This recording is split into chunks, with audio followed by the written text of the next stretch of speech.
لوگ یہ کہتے ہیں کہ یہ پرابلم مسلمانوں ہی کیوں پیدا ہوتی ہے. مثلا آپ یہ کہتے ہیں یہ بھی چھپا دو وہ بھی چھپا دو, مغرب میں خواتین پھر رہی ہوتی ہیں بکنی پہن کے بھی اور ہلکے پھلکے سے کپڑے پہن کے, کوئی آنکھ اٹھا کے بھی نہیں دیکھتا.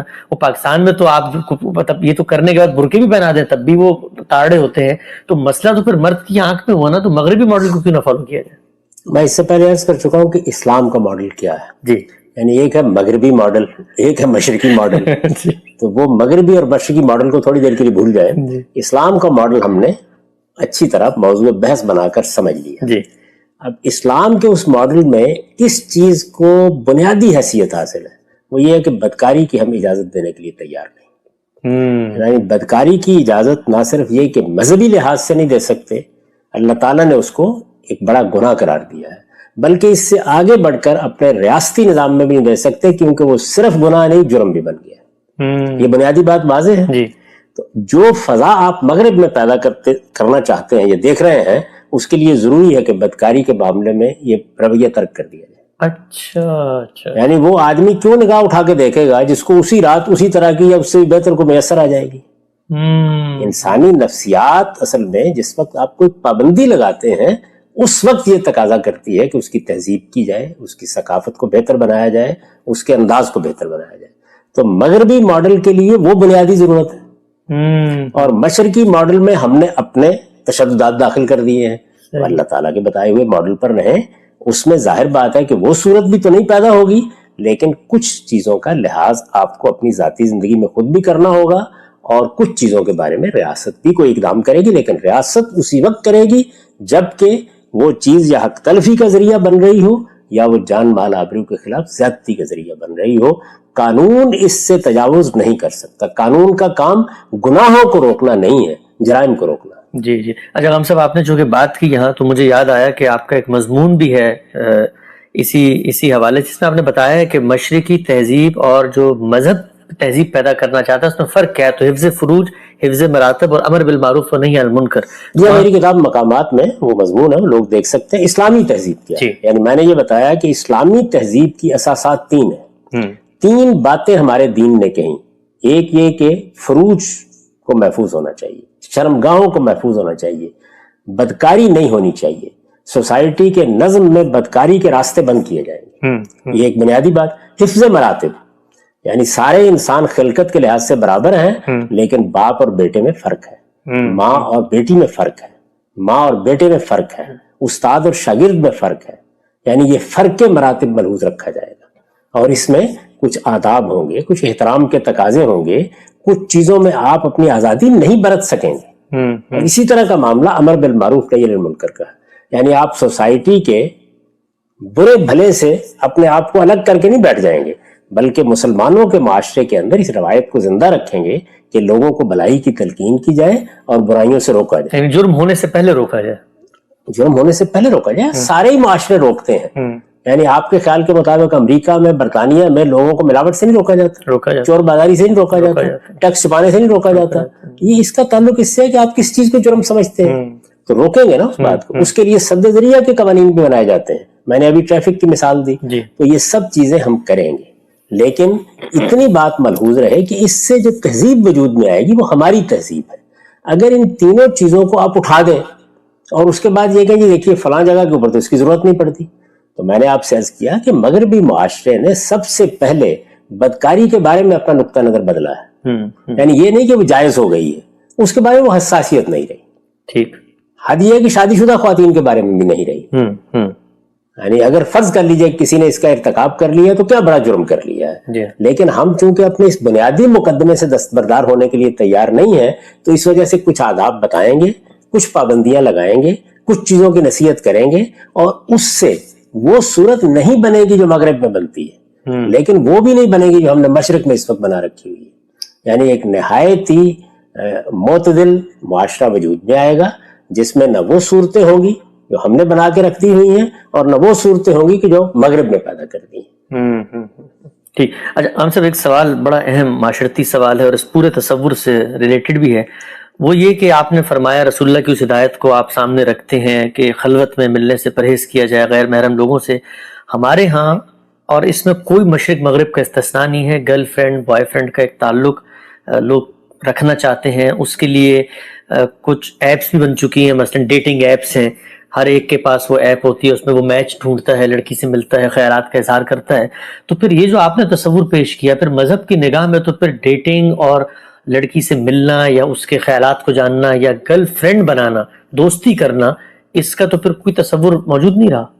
یہ تو بنیاد سے ختم ہو گیا جب آپ نے یہ بتا دیا کہ ایک ہی تعلق جائز ہے، اور وہ تعلق کون سا ہے؟ وہ میاں بیوی کا تعلق ہے. اب بیوی کا انتخاب کرنے کے لیے آپ کسی خاتون سے بات کرتے ہیں یا جاننے کی کوشش کرتے ہیں تو آپ ان آداب کا لحاظ رکھیں گے جو آپ کو بتا دیے گئے. وہ آداب کیا ہے کہ آپ خلوت میں نہیں بیٹھیں گے، آپ حفظ فروج کا اہتمام رکھیں گے، آپ بدنظری کا ارتکاب نہیں کریں گے، اور آپ پوری کوشش کریں گے کہ اللہ تعالیٰ نے جو ہدایات دی ہیں وہ ہمیشہ آپ کے قلب پر مرتسم رہیں. ان کا لحاظ کرتے ہوئے کسی کو دیکھنا، کسی سے بات کرنا، حالات جاننے کی کوشش کرنا، موافقت کے ذرائع تلاش کرنا، یعنی اس سے کوئی پابندی نہیں ہے، لیکن ان آداب کا لحاظ کر کے آپ کریں گے یہ کام. اب دیکھیے اس کے مقابل میں کیا ہے کہ نہیں، یہ تو والدین فیصلہ کریں گے. یہ اسلام کا موقف نہیں ہے. اسلام میں عورتیں اپنا انتخاب خود کر سکتی ہیں، مرد اپنا انتخاب خود کر سکتے ہیں، اپنی رائے دے سکتے ہیں، وہ دوسروں سے بات بھی کر سکتے ہیں، ان کو دیکھ بھی سکتے ہیں، ان میں سے کوئی پابندی نہیں. لیکن ان آداب کا لحاظ آپ رکھیں گے جو اللہ تعالیٰ نے بتا دیے. یعنی یہ مطلب نہیں ہے کہ اب آپ خلوت میں بیٹھیں گے، اب آپ کچھ یہ اندازہ کرنے کے لیے کہ کیسی خاتون ہے یا کیسا مرد ہے بدکاری کے بھی کوئی ابتدائی مراحل طے کر لیں گے. تو وہ چیزیں جو اللہ تعالیٰ نے ممنوع قرار دی ہیں وہ تو ممنوع رہیں گی. ان کے ادھر ادھر آپ کو رائے قائم کرنے، آپ کو ملنے، آپ کو بات کرنے، ہر ایک چیز کا حق حاصل ہے. لیکن گرل فرینڈ اور بوائے فرینڈ کا جو تصور بنا دیا گیا ہے وہ تو یہ نہیں ہے. اس کا مطلب تو یہ ہے کہ آپ اصل میں وہ سب کچھ کر ڈالتے ہیں جو میاں بیوی کیا کرتے ہیں. اس کے بعد اگر آپ کا اطمینان ہو گیا تو آپ نے شادی کر لی، ورنہ چھوڑ کے چلے جاتے ہیں. تو یہ تو وہی معاشرے گوارا کر سکتے ہیں یا وہی نقطہ ہے نظر گوارا کر سکتے ہیں جو یہ فیصلہ کر لیں پہلے کہ بدکاری کوئی عیب نہیں. تو میں نے آپ سے عرض کیا ہے کہ جس وقت یہ بتا دیا جائے گا کہ بدکاری یا میاں بیوی کے سوا کسی سے کوئی جنسی تعلق قائم کرنا یہ ممنوع ہے، یہ اللہ کے ہاں ایک بڑا گناہ ہے، ایک بڑا جرم ہے، تو بعض پابندیاں مجھ سے پوچھے بغیر آپ لگا لیں گے اپنے اوپر. یعنی اس کے لیے کوئی تفصیل کرنے کی ضرورت نہیں ہے. یہ بہت سے سوالات جو آپ کر رہے ہیں یہ حقیقت میں صرف پہلی بات سے گریز کرنے کے نتیجے میں پیدا ہوتے ہیں.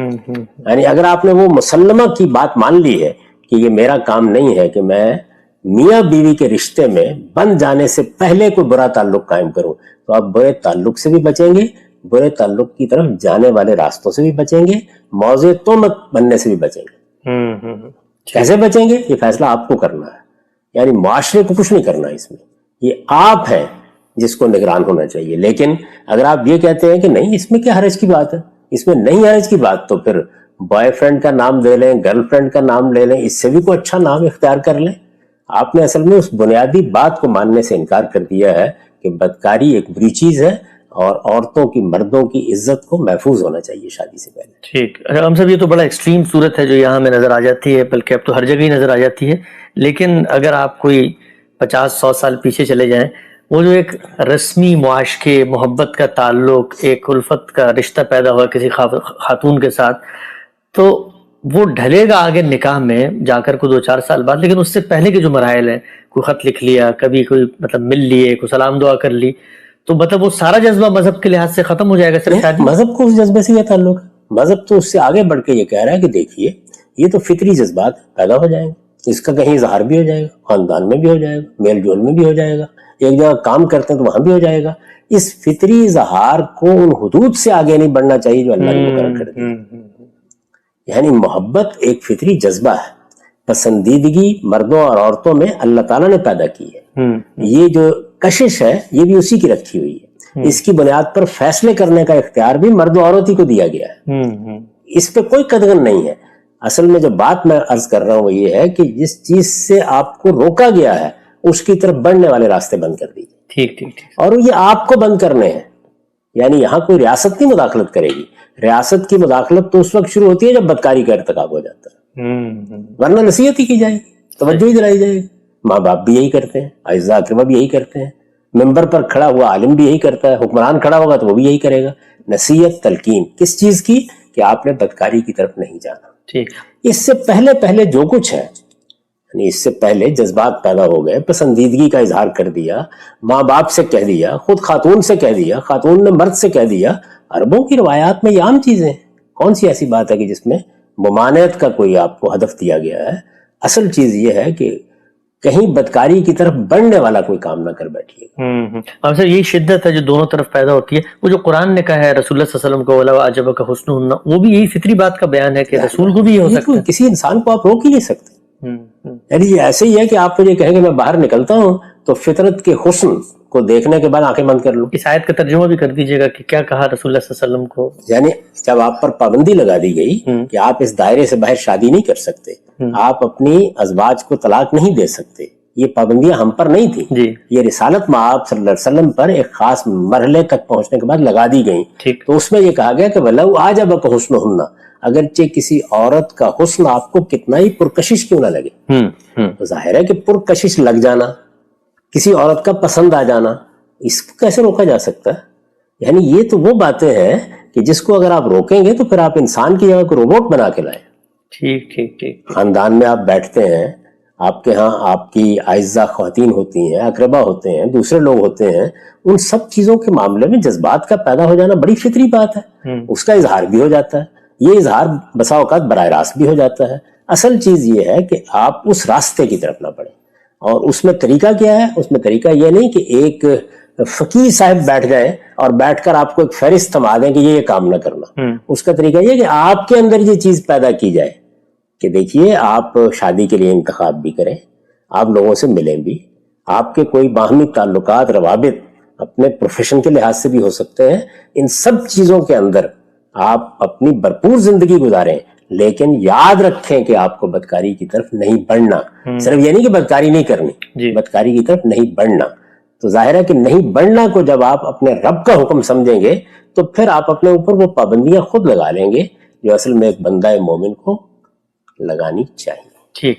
اچھا ہم سب یہ بتائیے کہ اس تصور کو سامنے رکھ کے مسلمانوں کے معاشرے کے اندر ان ہدایات کو کوئی عورت عمل کر رہی ہے تو پھر ہمارے ہاں ماڈلنگ، ہمارے ہاں فلم انڈسٹری میں خواتین کا آنا، ڈانس کرنا، ایکٹنگ کرتے ہوئے کسی کی گرل فرینڈ بننا، بیوی بننا، اس میں تیار ہونا، ظاہری بات ہے جب آپ اپنے آپ کو پریزنٹ کرتے ہیں دنیا کے سامنے تو جو رول کے تقاضے ہیں ان کو عمل کرنا، پھر تو ایک مسلمانوں کے معاشرے میں یہ کام تو پھر نہیں ہو سکتے نا. یہ آپ نے اس دور میں دیکھا ہے، اس 21ویں صدی میں ملیشیا میں ہم رہے ہیں، وہاں یہ سارے کام خواتین کرتی ہیں اور ان تمام آداب کا لحاظ کر کے کرتی ہیں. یعنی وہاں آپ نے دیکھا کہ اشتہاروں پر ماڈل خواتین بھی ہوتی ہیں، اسکارف پہنا ہوا، پھر بھی اسکارف پہنا ہوا، یعنی ان کی ایک معاشرت ہے نا. اچھا اسی طرح ایران نے بہترین فلمیں بنائی ہیں، تو ان میں سے کوئی چیز بھی ممنوع نہیں ہے. بس یہ ہے کہ ان آداب کا لحاظ رکھیے. یعنی مذہب کا اپروچ یہ نہیں ہے کہ وہ آپ کی ہر چیز پر قدغن لگائے. آپ زندگی کے معاملات اور معمولات انجام دیں، جائیں. یہ جتنی چیزیں ہیں یہ دور حاضر میں پیدا ہو گئی ہیں، لیکن اس چیز کا لحاظ رکھیں کہ بدکاری کی طرف نہیں جانا چاہیے اور بدکاری کے ماحول سے بھی اپنے آپ کو الگ رکھنے کی کوشش کرنی چاہیے. ہم جانتے ہیں کہ یہ جو اس طرح کی دنیا ہے اس میں ان حدود کا خیال نہیں رکھا جاتا. ہمیں معلوم ہے کہ اس میں عام طور پر بدکاری ایک شائع و زائع چیز بن جاتی ہے. تو اس پہ لوگوں کو مطلب بھی کرنا چاہیے. یہ جس شعبے میں آپ جا رہے ہیں کیونکہ اس میں خطرات زیادہ ہیں تو اپنے آپ کو زیادہ بچا کے رکھیے. کسی کام سے روکنے کی کوئی ضرورت نہیں. روکنا جس چیز سے ہے وہ بتائیے ان کو، اور ان کے اندر یہ احساس پیدا کیجئے کہ آپ کو دو چیزوں کو اپنے ہاں پیش نظر رکھنا چاہیے. ایک یہ کہ اس بڑے گناہ کی طرف کہیں نہ بڑھ جائیں، اور دوسرے یہ کہ اپنے اوپر کوئی تہمت نہ لگوا بیٹھے. ٹھیک. اگر آپ کی سوسائٹی بدکاری کے معاملے میں حساس ہے اور آپ کے اندر مذہبی احساس بھی پیدا ہو گیا ہے تو میرے نزدیک باقی چیزیں خود بخود ہو جائیں گی. یہ جو ہم اوپر سے کوئی چیز لادنے کی کوشش کرتے ہیں، یعنی اصل بات نہیں بتائی جا رہی. ایک خاتون کو پورا اطمینان نہیں ہے اس بات کے اوپر کہ بدکاری کو ممنوع چیز ہے. ایک مرد کو اس کا احساس ہی نہیں ہے کہ اللہ نے اس سے روکا ہے، باقی چیزوں میں کیا کر لیں گے. یہ احساس دلائیے، وہ خود اپنے پیشوں میں اس کا لحاظ بھی کریں گے. اور یہ بتا دیجئے کہ جو چیزیں اللہ نے مثلا ہم نے حفظ فروج پر بات کی اور اس میں یہ بتایا کہ یہ لازمی لباس ہے، اس لازمی لباس کو تو پہننا ہی پڑے گا. اچھا مستحبات کے معاملے میں آپ کچھ مستثنیات میں جا سکتے ہیں. کھیل کود میں جن لوگوں کو شامل ہونا ہوتا ہے، ہمارے یہاں دیکھ لیجیے آپ اپنے معاشرے میں، ہم نے بیان کیا نا کہ مردوں کا سطر کیا ہے، لازمی کیا ہے، کبڈی میں تو وہ بھی نہیں ہوتا، لیکن کیا کبڈی میں اور آپ یہ جو پہلوان ہیں ان کے یہاں ملحوظ رکھتے رہے؟ یہ جو اکھاڑے آپ کے یہاں بنے ہوئے تھے آج سے 100 سال پہلے بھی ان میں اس کو ملحوظ رکھا جاتا تھا. تو ایسی مستثنیات پیدا ہو جاتی ہیں، ان میں صرف توجہ دلا کر جانا چاہیے. جی ہم صاحب بڑی اچھی آپ نے مثال دی ملیشیا کی. اور ہمارے عام طور پہ کہا جاتا ہے کچھ کاموں کا ایسا تقاضا ہے کہ آپ لباس پہ کمپرومائز، مثلا سوئمنگ ہے، تو ہم نے دیکھا کہ ملیشیا ہی نے دنیا میں آگے بڑھ کر برکنی جو ہے اس کو ایجاد کیا کہ آپ سوئمنگ میں بھی سر کو کور کر کے بنیادی اعضاء کو ڈھانپ سکتے ہیں. تو ایک مسلمان معاشرت کو اگر اصل حکم کو سامنے رکھیں تو کوئی نہ کوئی رستے نکل آئیں گے. اصل چیز یہ ہے کہ آپ اس کے لیے قانون سازی ایک فقیہ کو بٹھا کر نہ کروائیں، بلکہ علماء کو اس بات کی تربیت دیں کہ وہ لوگوں کو ان مقاصد پر قائل کریں. یعنی دین میں جس چیز سے روکا گیا ہے جی وہ چیز راسخ ہونی چاہیے، اس کا شعور پیدا ہونا چاہیے. وہ شعور پیدا ہو جائے گا، باقی چیزیں آپ سے آپ ہوتی ہیں. یعنی میں بہت سے کام ہیں جن کو بالکل جائز سمجھتا ہوں جی لیکن نہیں کر پاتا. اس کی وجہ یہ ہے کہ میرے معمولات اور ہیں، میری ترجیحات اور ہیں. تو انسان جس وقت اپنے اہداف متعین کر لیتا ہے تو وہ اتنا نااہل نہیں ہے. عورتیں مرد وہ سمجھتے ہیں کہ فلاں کام اگر فی الواقع اللہ کو ناپسند ہے تو ہمیں اس کے راستے بند کرنے ہیں. یہ راستے کیسے بند کرنے ہیں اس کا فیصلہ میں آپ سے عرض کروں کہ میں اور آپ باہر بیٹھ کے نہیں کرتے، یہ خود انسان کا ضمیر کرتا ہے. ٹھیک. اور اسی چیز کی تربیت کرنی چاہیے. آپ یہ کر دیں، اس کے بعد ہر جگہ خوردہ گیری کرنے کی ضرورت نہیں ہے. لوگ اداکاری بھی کریں گے، لوگ گانے بھی گائیں گے، لوگ اور اس طرح کے معاملات بھی کریں گے، وہ خود اندازہ کر لیں گے کہ ہم کدھر جا رہے ہیں. جب وہ محسوس کریں کہ ہم کسی برے راستے کی طرف جا رہے ہیں تو اپنے آپ کو بچانے کی کوشش کریں. ہمارے ہاں بدکاری برا راستہ ہے، یہ بات ذہن نشین کرانے کی ضرورت ہے. اور جو آداب اللہ تعالیٰ نے بیان کر دیے ہیں ان آداب کی خلاف ورزی کسی مسلمان مرد یا عورت کو نہیں کرنی چاہیے. ہمیں صرف 2 باتیں کہنی ہیں، وہی جو سورہ نور جہاں سے شروع ہوئی کہ بدکاری اور بدکاری کی تہمت سے بچو، یہ بنیادی بات. اس کے لیے اللہ کے بتائے ہوئے آداب یہ ہیں، ان کا لحاظ کرو. ٹھیک. اس کے بعد کیا کرنا ہے، یہ میرے نزدیک یہ حدود سے تجاوز ہے، علماء کی طرف سے بھی، فقہاء کی طرف سے بھی، دانشوروں کی طرف سے بھی. باقی معاملات کو لوگوں پر چھوڑ دیں. ٹھیک. اب جب آخری 2 سوالات ہیں مختصر، پھر امید ہے کہ پردے کا موضوع شاید آج مکمل ہو جائے. ایک بات آپ کے توجہ دلانے سے ذہن میں آئی، ہمارے ہاں آج کل ایک بڑا مشہور سیریز ہے، ترکیوں نے بنائی ہے، ترکوں نے بنائی ہے، ارطغرل کے نام سے. تو اس میں انہوں نے ڈرامے کے اندر وہ تمام پہلو ملحوظ رکھے کیونکہ سچویشن کا تقاضا ایسا ہے، ایک بڑے خلیفہ کی بیگم ہے. لیکن جب اس خاتون نے اپنی عملی زندگی میں کوئی انحراف کیا تو انہیں لوگوں نے، پبلک نے جو مسلمان تھے، ان میں شعور تھا، اس کو توجہ دلائی کہ ہم تمہیں اسی لباس میں دیکھنا چاہتے ہیں. تو یہ بھی ایک طرح کی ایک مثال بنتی. دیکھیے ہر معاشرے کے اندر ایک رد عمل بھی ہوتا ہے. یعنی آپ ایک عالم کی حیثیت سے، ایک دانشور کی حیثیت سے، صحافی کی حیثیت سے، سیاستدان کی حیثیت سے، ایسے ہی اداکار کی حیثیت سے جب معاشرے کے سامنے آئیں گے تو معاشرہ اپنے احساسات کا اظہار کرے گا. یہ چیزیں بھی ہماری اصلاح کا ذریعہ بنتی ہیں اور کبھی تکلیف دہ بھی ہو جاتی ہیں. ان کے اندر سے لوگ راستہ نکالتے ہیں. لیکن جس وقت ہم دین پر گفتگو کر رہے ہوں تو ہمیں ترتیب ملحوظ رکھنی چاہیے. یعنی جزیات میں جا کے ہر چیز پر حرمت کا فتویٰ لگانا نہیں چاہیے. جن چیزوں کو اللہ نے حرام کیا ہے، اللہ کے پیغمبر نے، وہ بتا دینی چاہیے. یہ اہداف ہے کہ ان چیزوں کو ہمیں حاصل کرنا ہے ہر حال میں. جن چیزوں میں سد ذریعہ کے طور پر اللہ تعالیٰ نے آداب بتا دیے یا کوئی چیز مستثنا کر دی، اس کو واضح کر دینا چاہیے. اس کے بعد لوگوں پر چھوڑ دینا چاہیے کہ وہ اپنے فیصلے خود کریں. ٹھیک. اس میں انحرافات بھی ہوں گے، اس میں بہت سے لوگ ایسے بھی ہوں گے کہ جو احتیاط میں حد سے بڑھ جائیں گے. بس ان کو توجہ دلاتے رہنا چاہیے. صحیح. اچھا ہم سب آخری 2 سوالات پر انشاءاللہ خاتمہ کی طرف بڑھتے ہیں.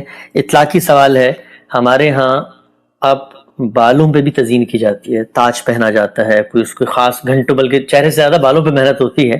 تو ایک مسلمان خاتون غیر محرم کے سامنے بالوں پہ تزئین کی ہوئی ہو تو ہاتھ پیر چہرے کے استثناء میں چہرے کے متصل بال بھی شامل ہیں یا بال اس کو ڈھانپنے چاہیے؟ میرا رجحان تو وہی ہے، اس لیے میں نے اس کو بیان کر دیا ہے کہ اگر تزئین کی ہوئی ہے. دیکھیے بال فطری طور پر میں بھی درست کرتا ہوں، آپ بھی درست کرتے ہیں، خواتین بھی کرتی ہیں. بالوں کا درست کرنا یہ اور چیز ہے، اور کوئی زیور ان کے اوپر پہننا، کوئی پھول لگانا یا اس طریقے سے کوئی تزئین کرنا وہ بالکل اور چیز ہے. تو تزئین کے بارے میں ہم نے یہ بتا دیا کہ ہاتھ پاؤں چہرے کے سوا باقی جسم کے اعضاء کو ڈھانپ کر رکھنا چاہیے. یہ بات قرآن مجید نے بیان کر دی. جی اگر تزئین نہیں کی ہوئی تو میں اس سے پہلے واضح کر چکا کہ پھر اوپر کی دونوں باتیں ہیں, یعنی غض بصر سے کام لیں, حفظ فروج سے کام. ٹھیک ٹھیک. یہ زینت کے بعد سے متعلق احکام ہیں جن پر ہم نے آخر میں سورہ نور کو سمجھتے ہوئے گفتگو کی تھی. تو میرے نزدیک یہی ہے, تاہم اس پہ کوئی شخص بحث بھی کر سکتا ہے. اور یہ بات بھی سمجھ لیجئے کہ جس وقت اللہ تعالیٰ کے حکم کو عمومی طور پر سمجھ لیا جاتا ہے تو اس میں بعض ایسی جگہیں بھی ہوتی ہیں جن میں کچھ تھوڑی بہت بحث کی گنجائش ہو جاتی ہے. کوئی حرج کی بات نہیں, اس میں جس کا جو رجحان بن جائے اس کو اختیار کر لیں. ٹھیک ٹھیک. اس میں مجھے کیا حق ہے کہ میں اپنا رجحان آپ پر لازماً ٹھونس دوں؟ یا آپ یہ بتائیں کہ کون سا ہیئر اسٹائل اس کو کور ہونا چاہیے, کون سا نہیں ہونا چاہیے؟ یہ میرا کام نہیں ہے. ہمیں یہ چیز یعنی مسلمان عورتوں کے اندر, مسلمان مردوں کے اندر اپنے دین سے محبت پیدا کرنی چاہیے. اس کے بعد اللہ کے احکام بتا دینے چاہیے. باقی چیزیں جو ہیں ان پر کوئی حکم خود لگانے کی بجائے ان کے اندر یہ جذبہ پیدا کرنا چاہیے کہ وہ حکم کی روح کو سامنے رکھ کر خود اپنی تہذیب کریں, خود اپنا تزکیہ کریں, خود اپنے آپ کو بہتری کی طرف لے جائیں. اور اس میں یہ خردہ گیری کا طریقہ ترک کر دینا چاہیے. ٹھیک ہے. ہم سب آخری